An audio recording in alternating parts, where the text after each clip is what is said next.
ऋषिवरमानस हंस चराचर जनन स्थिति लय कारणवो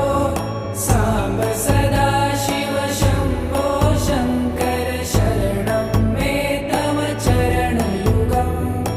अन्तःकरण विशुद्धिं भक्तिं च त्वयि सतिं प्रदेहि विभो सांब सदा शिव शंभो शंकर शरणं